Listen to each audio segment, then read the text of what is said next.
Rafa Rius, ¿qué hay? Buenos días. Hola, Manolo y nuestra audiencia. Buenos días. Pues vamos allá. Teníamos cosas pendientes y también cosas de la actualidad que comentar que a lo largo de este espacio de Es lo que hay, obviamente comentaremos como actualidad, que es actualidad en los momentos que hacemos el programa, pero que puede ser actualidad modificada cuando se reponga o si se escucha otro día en otra emisora, puede ser que ya no sea actualidad. Entonces vamos a empezar. Actualidad siempre lo va a ser, Hombre, de pero a la- momento de temas prehistóricos no vamos a hablar. de eso no vamos a hablar. O Pero sea sí que querías hablar de un tema que tienes pendiente, que es el Sahel, y querías hablar de juntas militares y de yihadismo. Recordemos que del Sahel ya hablaste hace unos programas, unos cuantos, y para situar a la gente, pues yo te pediría otra vez que volvamos a situarnos geográficamente de qué estamos hablando y de qué continúas hablando. sí, de todas formas el Sahel es de actualidad lamentable por lo general, pero sigue siendo de actualidad y es muy de temer que siga siéndolo en los próximos meses, ¿no? Porque teniendo en cuenta que en el mapa de África la división territorial Colonial. postcolonial, ahora ya me ha salido, fue un auténtico despropósito. O sea, basta con observar el mapa de África parece que sea un juego, ¿no? Está partido con rayas rectas, separando tribus por la mitad, juntando etnias eternamente enemistadas, etcétera. Pues bueno, eh, mm, el territorio del Sahel, que es una larga franja subsahariana, o sea, lo que hay inmediatamente al sur del Sáhara, que cruza el continente africano de este a oeste, eh, en su parte más occidental, es decir, la más cercana al Océano Atlántico, bueno, y también la más cercana a España, está dividido en tres estados diferentes, que son Malí, Níger y Burkina Faso, lo que aún complica más la situación, claro, porque ahora ha formado un complicado puzzle de grupos y de intereses muy diversos. En una década, el Sahel ha cambiado por completo a peor, más complicado todavía, ¿no? Porque en primer lugar fueron los golpes de Estado en estos tres países, en Malí, Burkina Faso y Níger, que como siempre los militares que los dieron los presentaron como respuestas siempre provisionales, siempre prometen hacer elecciones y respondían lo que según ellos eran crisis de seguridad. Pues bueno, la realidad, como suele ocurrir, eh, parece que está sirviendo para instalar de forma duradera regímenes militares autoritarios, ¿no? Es decir, dictaduras, vamos, para entendernos. Han fracasado en ofrecer seguridad, que es lo que vendían a sus habitantes, y tienen dificultades para formular un verdadero proyecto de tipo social y político. Y sobre todo, tienen muchas dificultades para contener una ola yihadista cada vez más mortífera, ¿no? Mm. Eh, Francia hace ya 12 años puso en marcha una operación llamada Operación Serval para frenar el avance de los grupos yihadistas en Malí. Pero ahora los franceses han tenido que irse, los militares malienses le han dicho que por favor recojan sus bártulos y se vuelvan por donde han venido, y el Sahel padece una situación de creciente inseguridad. Ni los 5.100 soldados que movilizó París en su momento, ni los 13.000 cascos azules que envió las Naciones Unidas, ni las 4 misiones de la Unión Europea que se desplegaron desde 2014 han logrado detener la violencia armada y las muertes van en continuo aumento, ¿no? En la actualidad la región se está viendo sacudida por crisis repetidas que además, por supuesto, superan las frágiles fronteras nacionales. Es decir, los tres países de los que hablamos, las fronteras son un auténtico colador, ¿no? Por ahí transita todo el mundo y no hay ningún tipo de control real de tipo aduanero o de tipo policial, ¿no? Es decir, los golpes de Estado que han sacudido los países eh, han llevado al poder, como digo, unas juntas militares que, cosa curiosa, son solidarias y, bueno, y cómplices entre sí. Es decir, los tres mandatarios militares se llevan muy bien entre ellos, ¿no? Pero son totalmente ineficaces en la lucha contra la inseguridad de sus ciudadanos frente a los grupos yihadistas. Inicialmente hicieron las promesas habituales de restaurar la paz y la seguridad y la autoridad del Estado, pero actualmente podríamos definirlo, como en algunos casos más en África, como estados fallidos, ¿no? Mm. Porque como trasfondo del problema no olvidemos que es una región con las mayores reservas del continente, tanto en oro como en minerales estratégicos, lo cual complica mucho más la situación, porque más allá de la religión, más allá de las ideologías supuestamente políticas, etcétera, el trasfondo es que es una región muy, muy codiciable, ¿no?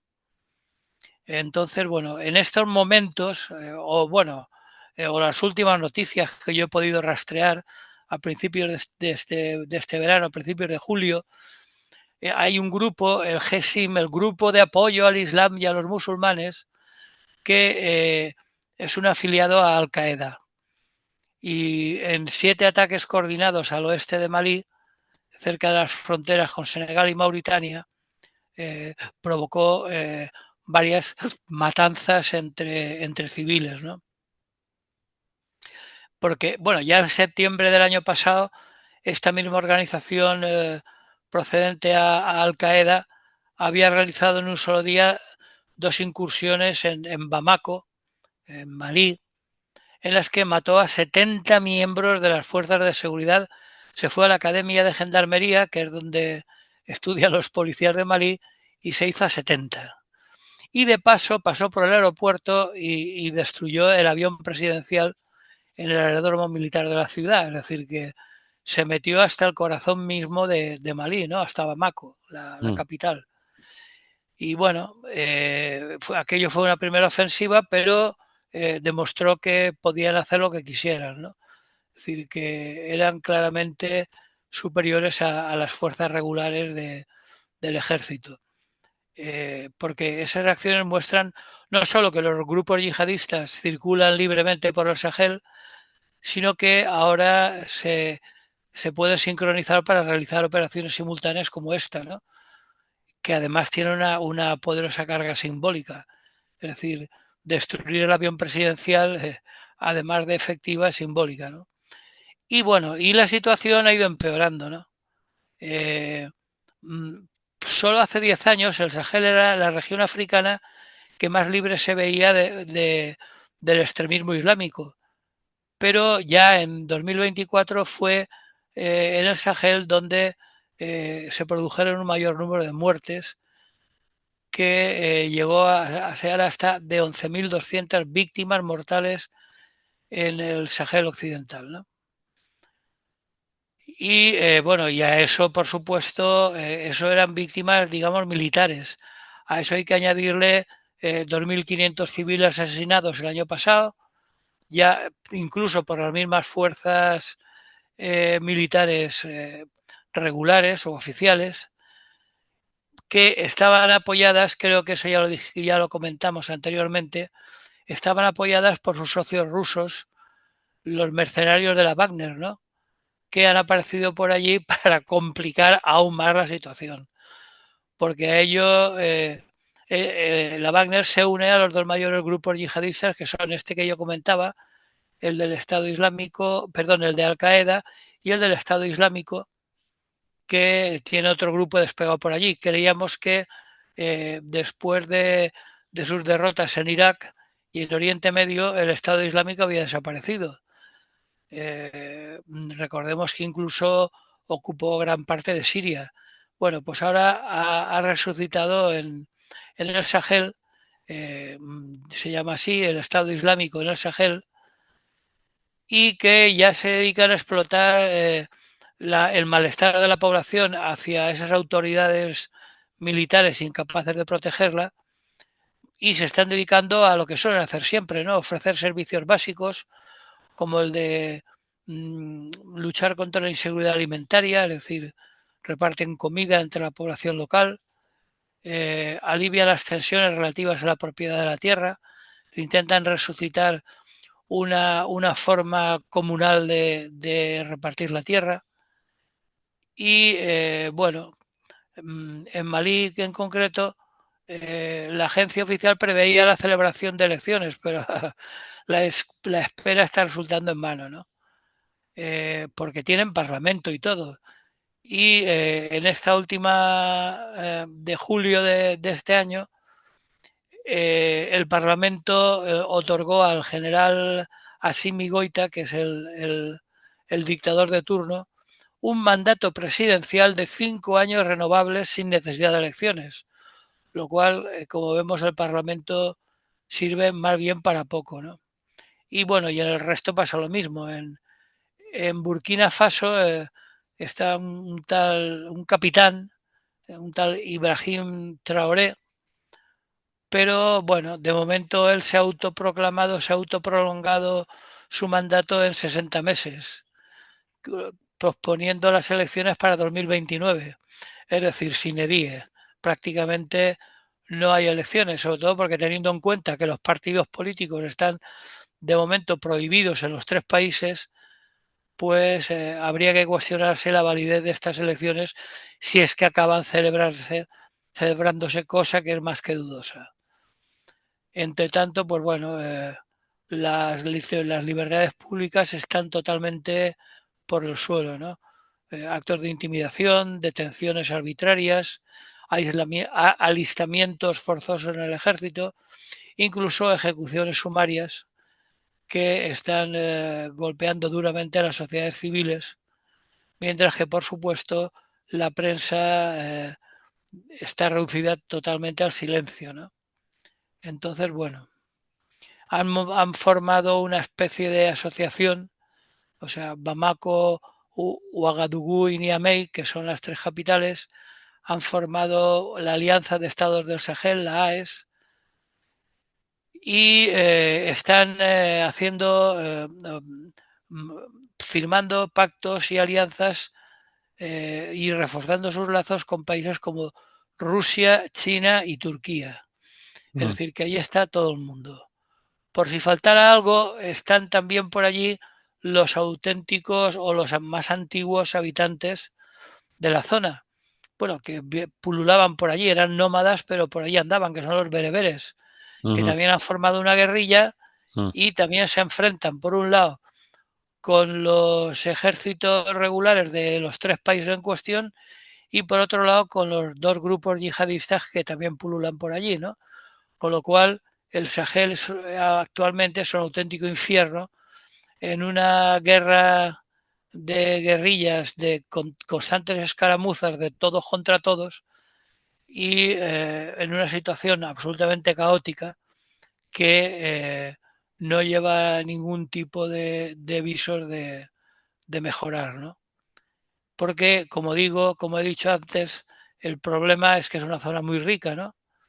Entonces, bueno, de momento parece ser que la Wagner se ha retirado, pero ha aparecido por allí, han sido reemplazados por fuerzas regulares del ejército ruso, que ya ves que pintan allí. Bueno, pues ahora han sido reemplazados oficialmente por una estructura militar llamada el Africa Corps, formada por soldados de Putin, ¿no?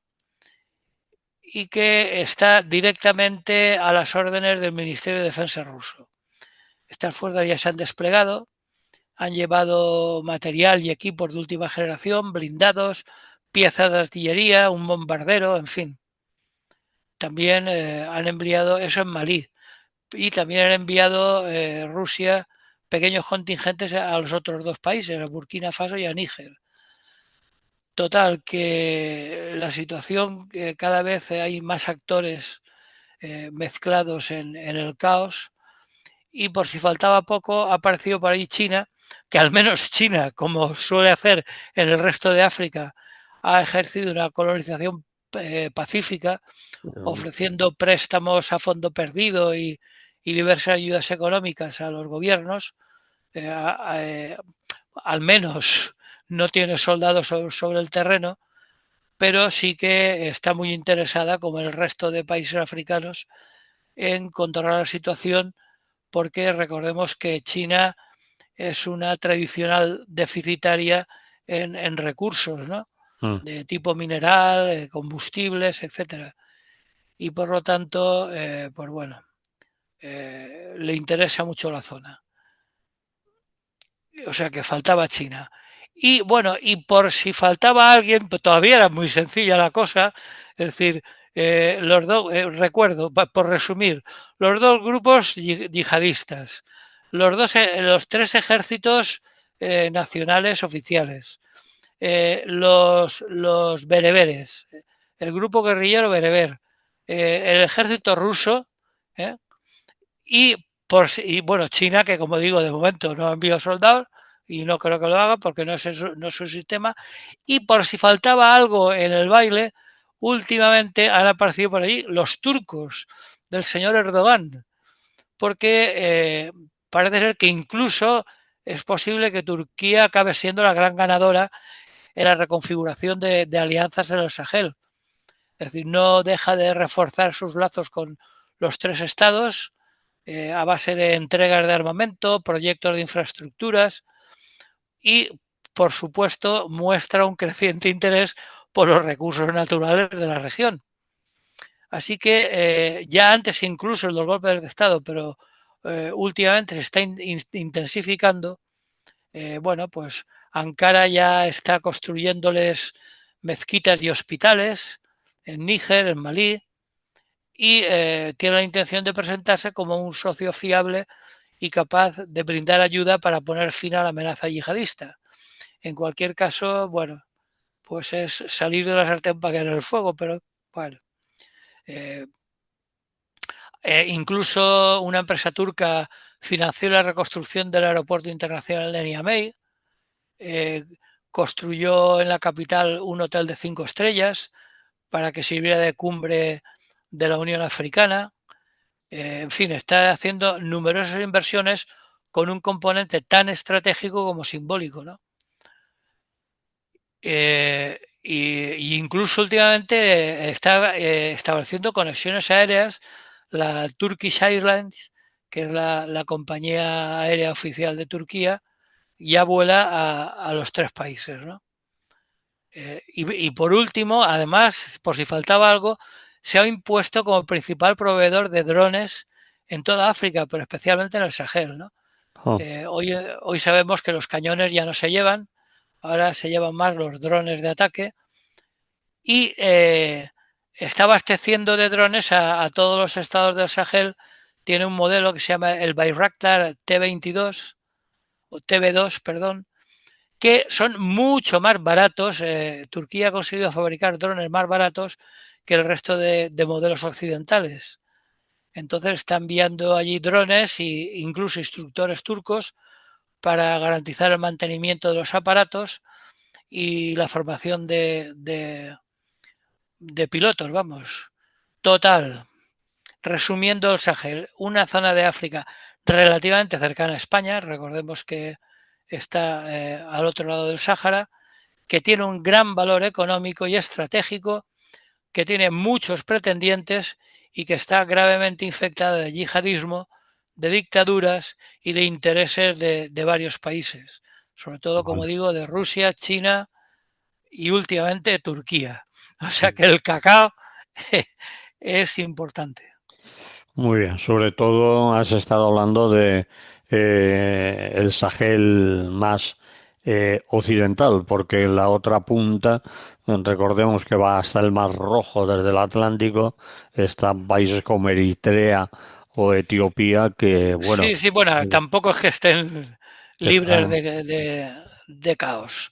de Otro día caos hablaremos de ello. y de pobreza, ¿no? Por no hablar del Sudán y todo eso, que también forman parte del Sahel. Bien, la gente que quiera saber más cosas, ilustrarse más, país por país, porque claro, son, según el lugar donde mires, unos te ponen 11 países, otros meten hasta 15 países o extensiones mayores o menores de alguno de esos países en la zona, en el cinturón denominado el Sahel, es decir, la frontera entre el desierto y ya la sabana y el África verde y frondosa, ¿no?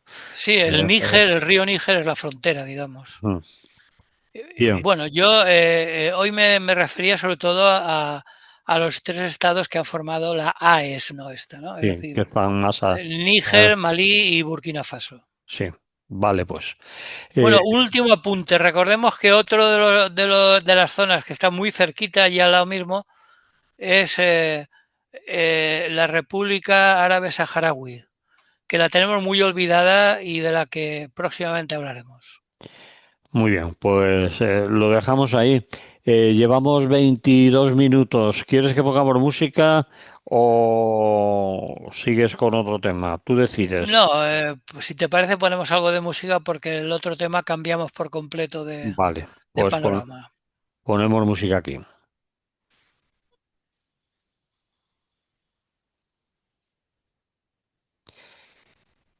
Pues continuamos en Radio Clara, estamos en el espacio Es lo que hay, hablando con Rafa Rius.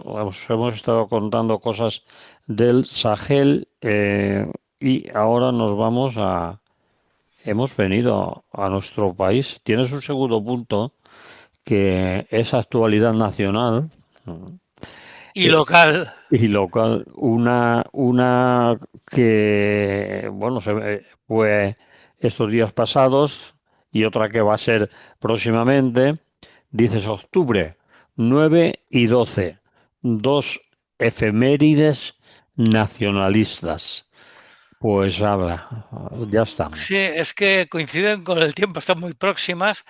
Mm, El Día Nacional del País Valencià y lo que en tiempos de Franco se llamaba el Día de la Raza, ¿te sí, acuerdas? sí, sí. Le llamaban el Día de la Raza, no sé de qué raza, pero así se llamaba. Bueno, el 12 de octubre la fiesta nacional española. Entonces empezaremos por lo más local, el 9 de octubre que conmemora la entrada en Valencia del rey Jaume I, que era la conquista del reino taifa de Valencia. Recordemos que en Valencia había un reino taifa de la división que se produjo en Al-Ándalus tras el califato de Córdoba, eh, pues se partió por completo toda la zona del Al-Ándalus español, bueno, de la península ibérica, y el reino taifa de Valencia, había uno en Valencia, otro en Murcia, fue conquistado por Jaume I de Aragón y el día 12, que es conmemora la llegada de Colón al Caribe. Ahí. Entonces, bueno, y bueno, por supuesto, no solo la llegada, sino que dio inicio a la colonización de América por la corona española, que, como digo, 9 y 12 son dos fechas próximas unidas por un mismo propósito, la conquista de territorios que no era una conquista a zonas deshabitadas, sino que eran territorios previamente habitados, que aún hoy en día siguen reivindicándose como el nacimiento de entidades políticas diferentes. Evidentemente cambiaron mucho tanto el continente americano como el país valenciano, ¿no? Mm, Entonces, bueno, vamos a analizarlo brevemente por separado. En el 9O, es decir, el 9 de octubre, en el caso de Valencia, el engaño consiste en hacernos creer que en Jaume había conquistado el reino de Valencia para la cristiandad, ¿no? Como parte de la larga mentira de la reconquista, como si fuera una lucha como hacen en Alcoy y otras ciudades de la zona, moros y cristianos. Bueno, Mm, pues no era no era tan sencilla la cosa, pues nunca suele serlo. No era una cuestión de moros contra cristianos, o en este caso de cristianos contra moros, porque no fue tal, no fue tan lineal como quieren hacernos creer, ¿no? Es decir, del norte hacia el sur hasta que acabaron con el reino de Granada, porque no hay guerra que dure 8 siglos de disputas por el territorio, en los que además se alternaron muy diversas situaciones de avances y retrocesos, y como muestra, valga un ejemplo, en el siglo XI, a finales del siglo XI, el Cid, que era, como sabemos, de Vivar, de Burgos, tras salir de Burgos despedido por Alfonso VI, y antes de llegar a Valencia, donde acabó muriendo, se empleó como mercenario, tenía una mesnada que se llamaba entonces, es decir, un grupo de aguerridos soldados, y como no sabía hacer otra cosa, porque no tenía oficio ni beneficio, lo único que sabía era dar mandobles, pues se empleó como mercenario en algún caso como con el rey moro de Zaragoza para combatir a sus enemigos, es decir, fuera quien fuera, tanto daba que fueran moros o cristianos, ¿no? Él combatía contra los enemigos del rey moro de Zaragoza. ¿eh? Algunos eran correligionarios, otros eran cristianos, daba igual. Él era un soldado de fortuna y se enfrentaba con quien fuera. ¿no? Bueno, más de 100 años después, es decir, concretamente en 1238, en el siglo XIII, eh, mientras el reino de Castilla se expandía más bien hacia el sur y el oeste, es decir, hacia Andalucía y hacia Extremadura y Galicia, Jaume I de Aragón lo hacía hacia el este, es decir, partiendo de Zaragoza, entró en Valencia, que en aquel momento en árabe se llamaba Balansilla, pues bueno, entró en Balansilla el 9 d'octubre de 1238. ¿eh? A la sazón reinaba en Castilla Alfonso X el Sabio, que por cierto era yerno del Jaume I, el famoso monarca autor de las cantigas. Bueno, pues era yerno, lo digo por lo de las alianzas entre aragoneses y castellanos y tal, ¿no? Yo estoy muy liado ya, ya no sé quién es cuñado de quién, hermano, primo. Bueno, no, Es- era yerno. ya, Alfonso X el Sabio, el famoso autor de las cantigas, sí, era yerno de Jaume I, es decir, estaba casado con la hija de Jaume I. padre. Bueno, Bueno, siguió un año después, en el 39, conquistaba Mallorca. Recordemos que esto sí que es importante porque estábamos en plena época feudal y los nobles creaban numerosos problemas a la autoridad real. Es decir, los duques, los condes, los marqueses le discutían continuamente al rey su autoridad porque en su reino, perdón, en su feudo mandaban ellos, ¿no? Entonces, bueno, por eso Jaume I, cuando conquistaba algo, lo adjudicaba a sus nobles, ¿no? Y adjudicó y repobló el interior con nobles aragoneses, y por eso en esas comarcas se habla castellano, Utiel, Requena, hasta Buñol, y la costa la repobló con catalanes, concretamente catalanes de Lleida, y por eso en la costa se habla una modalidad del catalán que es el valencià, que mm, ya desde entonces ya se conoce como valencià, pero que no deja de ser una variante dialectal del catalán. mm. Bien, así que por lo tanto los acontecimientos, los actuales valencianos somos descendientes tanto de los repobladores cristianos como de los anteriores habitantes almohades, los famosos moriscos, que permanecieron aquí en Valencia durante varios siglos, hasta que a principios del siglo XVII, en 1609, Felipe III de Austria los expulsó de España, nada menos que 300.000, muchos Solo. de ellos del país valenciano, Mm, y creando así una crisis económica que al final acabaría con el imperio, es decir, porque son así de burros. A finales del siglo XV, es decir, los reyes católicos expulsaron al capital, que eran los judíos, que eran la mayor parte de banqueros. mm. Concretamente, el banquero que financió la expedición de Colón era Luis de Santángel, un banquero valenciano judío. Bueno, pues expulsaron al capital y en 1609 expulsaron a la mano de obra. Claro, un imperio que iba de, que no se ponía el sol y tal y cual, que tire de su metrópoli al capital y al trabajo, pues a la mano de obra, pues realmente tenía un futuro negro. ¿Cómo así? Espabilaos, Pues eran espabilaos, ¿no? sí, sí, eran muy inteligentes. Bueno, pues eh, con ellos se celebraba el 12 de octubre, ¿no? Que incluso la Iglesia lo vendió como un viaje misionero, ¿no? Iban a expandir el cristianismo. Una mierda, lo que iba Es esa. que era la excusa, ¿no? La expulsión tanto de moriscos como de judíos era la excusa de la reconquista o algo así, ¿no? Sí, bueno, la Inquisición tuvo bastante que ver con el tema, Bueno, pero el caso es que la motivación real del viaje de Colón era llegar a Asia para hacerse para abrir la vía de las especias. mm, Entonces la conservación de los alimentos era muy precaria y las especies eran muy importantes para conservar los alimentos mm. y darles otro sabor, ¿no? Entonces, bueno, pues mira por dónde a mitad camino se tropezó con América, ¿no? Entonces fue una cuestión absolutamente casual, totalmente aleatoria, y se encontró con un continente que no estaba en los mapas y que andando el tiempo acabó haciendo suyo en su mayor parte. A partir de ahí las controversias no han acabado, ¿no? Hasta no hace mucho la presidenta mexicana Sheinbaum, perdón, aún andaba pidiéndole a los españoles actuales que pidiéramos perdón por la ocupación.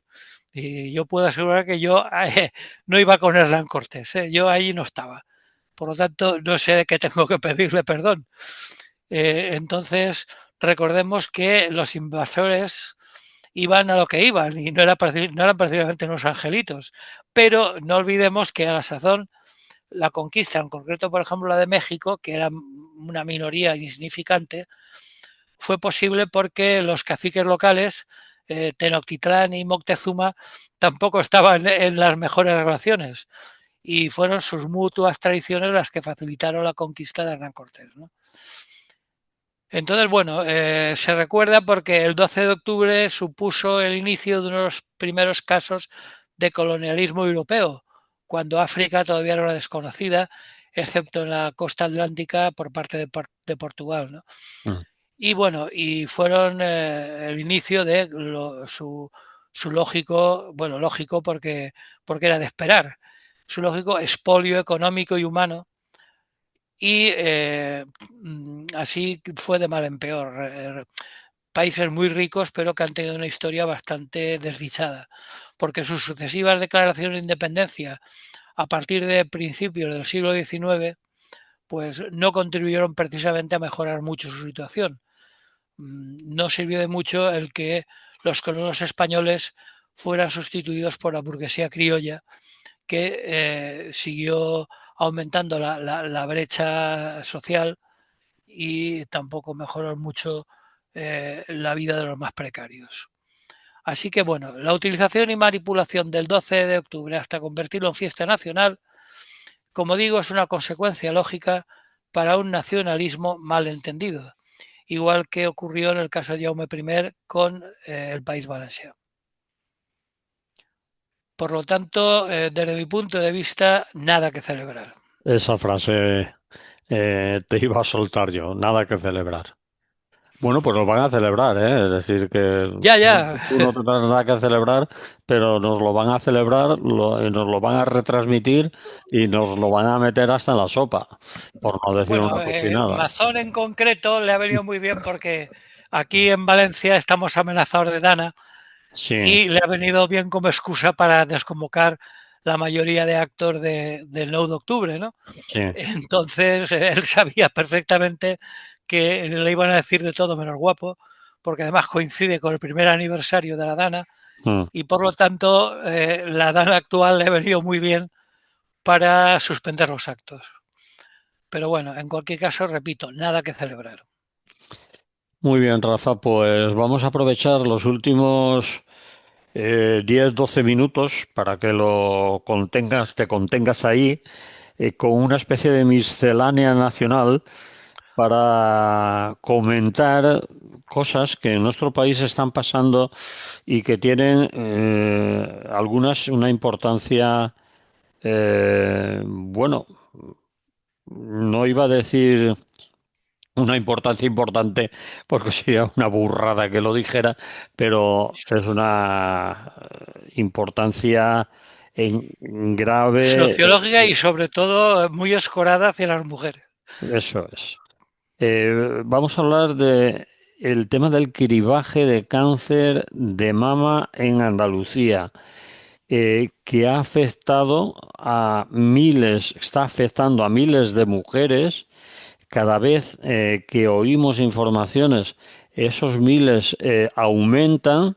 De Sevilla empezaron a hablar de 2.000, pero ya han aparecido más en Málaga, en Huelva, y parece ser que lo que ha fallado es todo el sistema andaluz de salud en el cribaje del cáncer de mama, que no es una cosa de si, bueno, te vigilan un constipado, sino que es una cuestión de vida o muerte para muchas mujeres. Algunas de ellas ya han confirmado, algunas organizaciones, que han fallecido a causa de no ser diagnosticadas a tiempo por los fallos en la información y en los resultados y en la tardanza de decirles que lo que había, ¿no?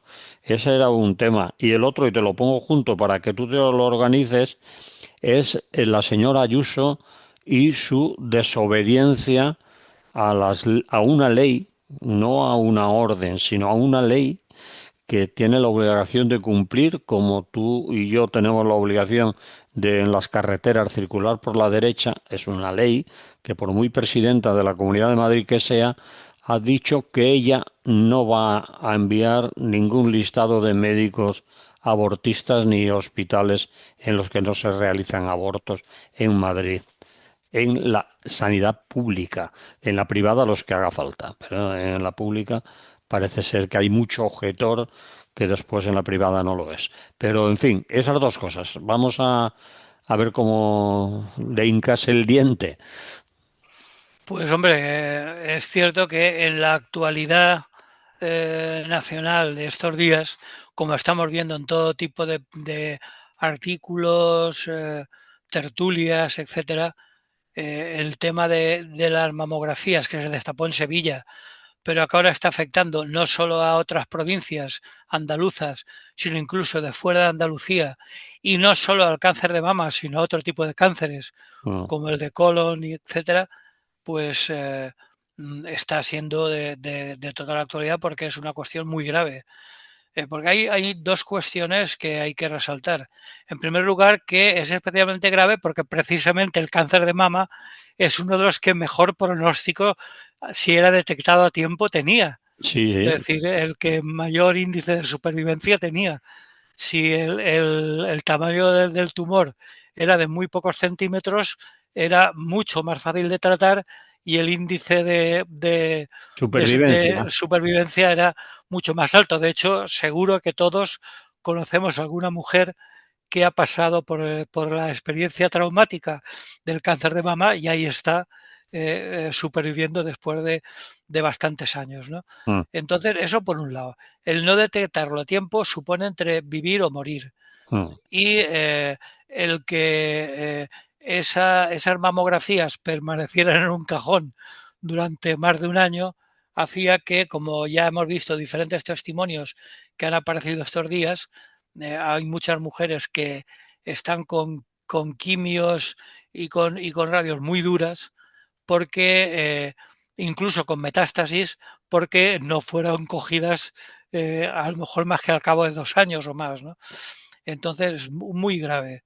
Y en segundo lugar, todos los analistas, a no ser que sean de extrema derecha declarados, como la señora Ayuso, han coincidido en señalar que eso está directamente derivado del hecho de la privatización de la de la sanidad pública, tanto en cuanto a la financiación de los hospitales privados, incluso de la creación de hospitales nuevos privados, es decir, bueno, mejor dicho, construcción a cargo del erario público y luego cesión a los privados, ¿no? Mm, Eh, Tanto por eso como porque mm, la derivación en este caso concreto, de las mamografías a hospitales privados para que las hicieran ellos y se embolsaran los correspondientes beneficios, ¿no?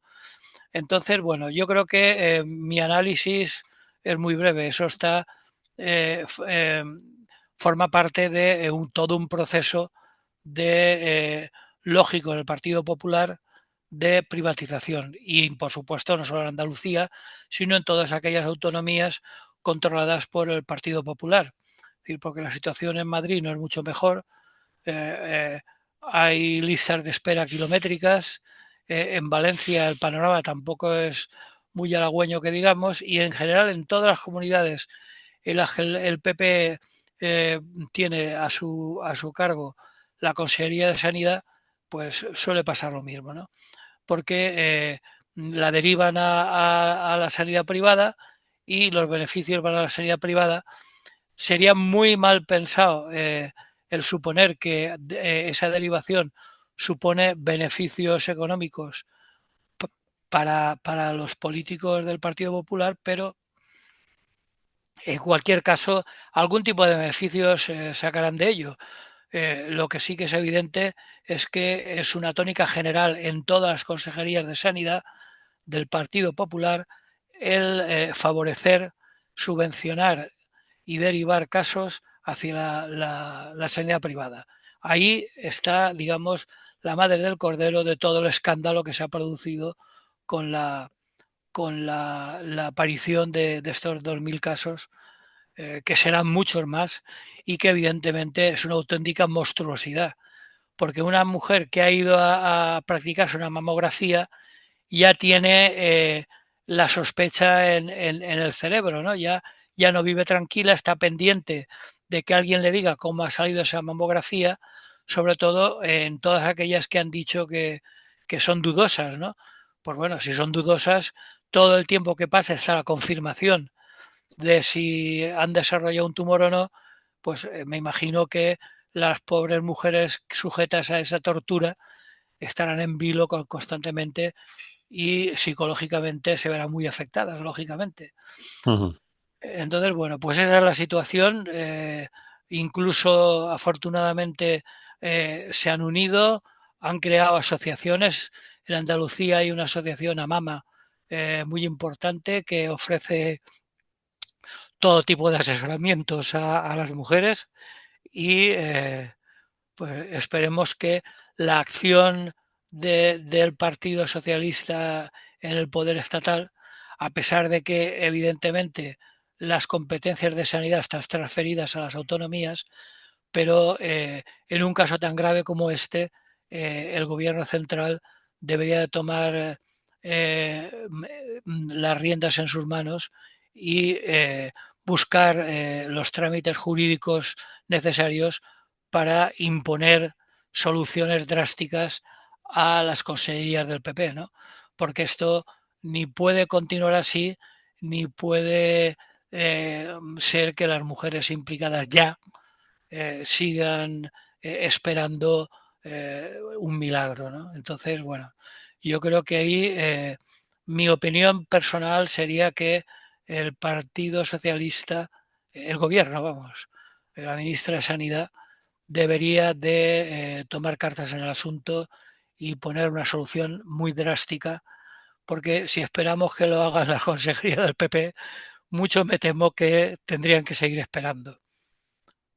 Bien, y Bien. no sé si tienes algo que comentar respecto a No, esto. no, me parece bien, ahí está tu opinión. Lo que pasa es que no sé la capacidad y la legislación si le va a permitir a la señora Mónica García, la ministra de Sanidad, meter cuña, meter la mano en la legislación y las normativas de la transferencia de sanidad, porque le van a decir que eso es un 155 sanitario o algo así. En fin, estaría bien que les llamaran al orden, que se sepa, que nos vayamos enterando, que tengan no solo que dimitir la consejera de Andalucía, que por supuesto ya ha dimitido, pero eso no arregla nada, sino que gente como el señor Moreno Bonilla, desde mi punto de vista, que va de chico de no haber roto nunca un plato, de moderado, etcétera, etcétera, a la chita callando, se está cargando el sistema andaluz de salud, no solo en este caso, sino también en la atención primaria, es decir, derivando gran cantidad de fondos económicos a la sanidad privada. No solo es la señora Ayuso en Madrid, sino que es lo que tú has dicho, la política general del Partido Popular con respecto a los servicios públicos, es decir, dársela a los amigos. El otro tema que nos quedaba era un poco la desobediente señora Ayuso. Pero eso nos queda para un par de minutos como mucho. Le ha dicho No, hombre, que, tampoco hay mucho que decir, ¿eh? Porque claro, Ayuso está de permanente actualidad. sí. Ningún día sin animalada, ¿no? Es Mm, decir, cada día una burrada nueva y cuando ya creías que lo habías visto todo, la burrada siguiente es más gorda todavía, ¿no? Entonces, con el tema del aborto, que es un tema especialmente sensible, que continuamente hay que recordarle que nadie está defendiendo el aborto, porque es que la burrada más gorda es esa. Parece que las personas que defienden la posibilidad de abortar, parece que estén defendiendo que hay que abortar, ¿no? Es decir, mm. vamos a ver, señora, el aborto es una cuestión traumática, no deseada por nadie, y que menos deseado es todavía el que las mujeres que se vean necesitadas de llevarlo a cabo, que no tengan todas las garantías posibles para hacerlo en condiciones, ¿no? Entonces, Y bueno, en la sanidad pública. y en la sanidad pública, evidentemente, no Ujú. tienen por qué pagar. Entonces, bueno, pues esto junto con el famoso folleto obligatorio que tiene narices para desbarrar sobre las consecuencias postraumáticas, según ella, del aborto. ¿Eh? El Algunas síndrome, están, decían que había un síndrome posaborto, es decir, se habían creado una enfermedad nueva. Es decir, sí, como el símbolo postraumático de los que van a la guerra o algo así. sí, una Y barbaridad. con algunas consecuencias tan delirantes como el alcoholismo, ¿no? Es decir, Mm. toda mujer que por necesidad o por decisión propia aborte, sabe que va a acabar alcoholizada, según la señora Ayuso y bueno, y según el señor Almeida, claro, porque es una especie de loro que repite todo lo que dice la otra.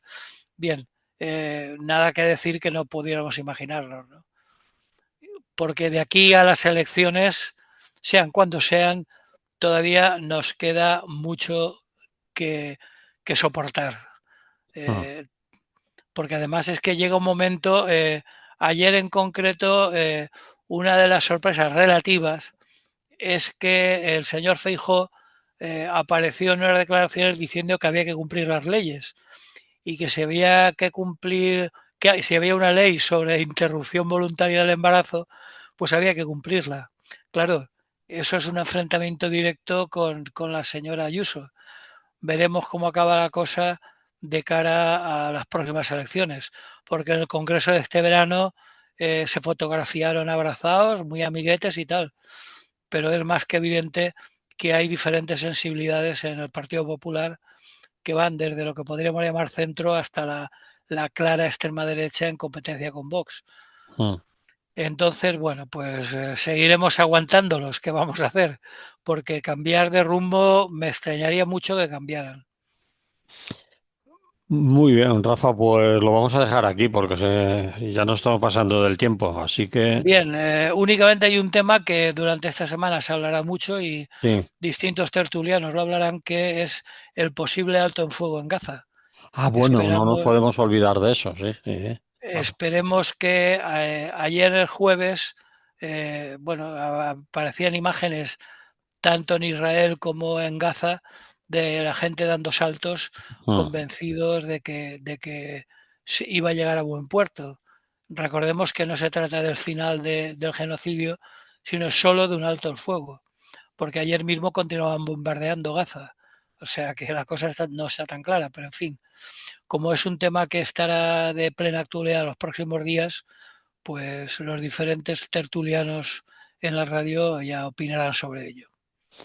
Muy bien, pues ahí lo vamos a dejar. No queremos profundizar, como decíamos antes de empezar, mucho porque la actualidad de ese tema grave, tan grave como es la invasión de Gaza por Israel y que puede llegar a su fin o no, tiene que pasar muchos trámites en las próximas horas y días y puede ser que toda esa alegría que tú has nombrado de saltos en un lado y en el otro, en uno porque iban a ver a sus rehenes que quedaban vivos y en el otro porque se acababa la masacre, en teoría iban a poder comer, algunos, a la llegada de alimentos, etcétera, puede truncarse o no dependiendo de mucho de lo que le digan a Netanyahu, su gabinete, sus ministros ultra ortodoxos y la cosa puede fastidiar. No sabemos, no sabemos.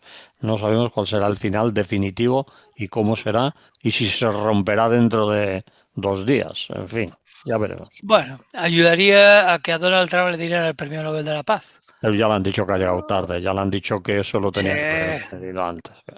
bueno, Que el año que no, viene. que no solo, este año no se lo va, no le toca. Bueno, pues Vale, nada, Manolo, vale. nos escuchamos la semana que viene. Muy bien, hasta entonces, salud. Salud y buen día.